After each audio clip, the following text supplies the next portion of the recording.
আসসালামু আলাইকুম। আমি সারা ঢাকা থেকে বলছি। মাই ডেইলি লাইফ ফেসবুক পেজের পক্ষ থেকে সবাইকে ওয়েলকাম করছি নতুন একটি ভিডিও দেখার জন্য। কাছে দূরে যে যেখান থেকে ভিডিওটি দেখছেন আশা করছি আল্লাহর রহমতে আপনারা ভালো আছেন। আমিও আলহামদুলিল্লাহ ভালো আছি। আজকে একটি রেসিপি করে দেখাবো, আর সেই রেসিপিটি হলো পোয়া পিঠা। পোয়া পিঠা বানানোর জন্য আমি এখানে দিয়ে দিচ্ছি 1.5 কাপ পরিমাণ আটা, হাফ কাপ পরিমাণ চিনি আর পরিমাণ মতো লবণ। এই 4টা উপকরণ দিয়ে আজকের পোয়া পিঠাটা তৈরি হবে।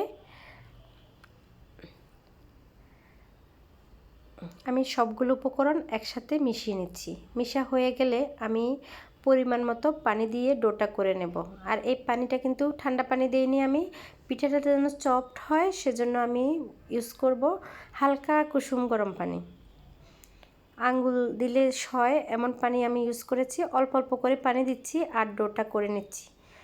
একসাথে পানি দিতে যাবেন না, হয়তো বা বেশি হয়ে যেতে পারে, তো অল্প অল্প করে পানি দিয়ে মেশাবেন। তো যখন আপনাদের চোখের সামনে একটি স্মুথ ডো তৈরি হবে তখন একটা ডিম অ্যাড করতে হবে।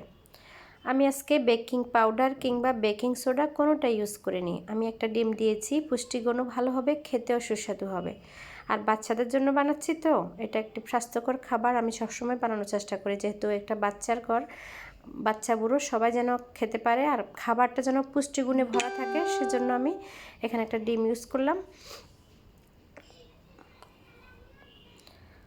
আপনারা ডিমটা যারা খেতে পছন্দ করেন না অথবা কারো কাছে ডিমের স্মেলটা ভালো লাগে না, তারা এই ডিমটা দিয়ে একটু ভ্যানিলা এসেন্স ইউজ করতে পারেন, অথবা ডিমটা স্কিপ করে একটু বেকিং সোডা ইউজ করতে পারেন, তাহলে পিঠাটা ফুলবে।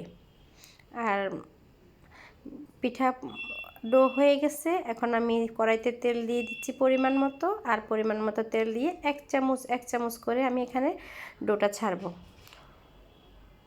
এই পর্যায়ে বলে নিচ্ছি, যারা আমার এই ফেসবুক পেজের ভিডিওগুলো দেখছেন, যদি ভিডিওর কোথাও কোনো অংশে ভালো লেগে থাকে অবশ্যই আমার এই ভিডিওটিতে একটি লাইক দিবেন, আর আমার এই ফেসবুক পেজের ভিডিওগুলোকে একটু শেয়ার করে দেবেন। তাহলে নতুন নতুন ফ্রেন্ডরা আমার এই ভিডিওগুলো দেখতে পারবে আর আমার সাথে কানেক্টিং বন্ডিংটা ভালো হবে।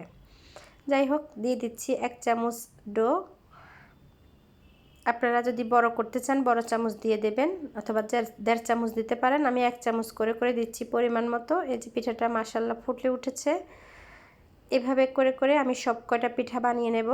দেখতে পাচ্ছেন কতটা সুন্দর ফুলেছে এবং কতটা সুন্দর কালার আসছে। সুন্দর লাগছে না? যদি সুন্দর লাগে আপনাদের কাছে, দেখতে ভালো লাগে ভিডিওটি, অবশ্যই আমাকে কমেন্টে জানাবেন। আর নেক্সট টাইম কোন রেসিপি দেখতে চান, অথবা কোন শীতের এই মৌসুমে কোন পিঠাটা দেখতে আপনাদের ভালো লাগে সেটা কমেন্টে জানালে আমি করে দেখানোর চেষ্টা করব ইনশাল্লাহ। তো আপনাদের সুস্থতা কামনা করে আজকের মতো আমি এখানে বিদায় নিব। আমি আমার বাচ্চারা সহ এই পিঠাটা খাই এবং এনজয় করি সন্ধ্যাকালীন মেমনটা। আপনারা ভালো থাকুন, সুস্থ থাকুন, সেই কামনা করে নেক্সট কোনো রেসিপি নিয়ে হাজির হয়ে যাবে ইনশাল্লাহ নেক্সট টাইম। আল্লাহ হাফেজ।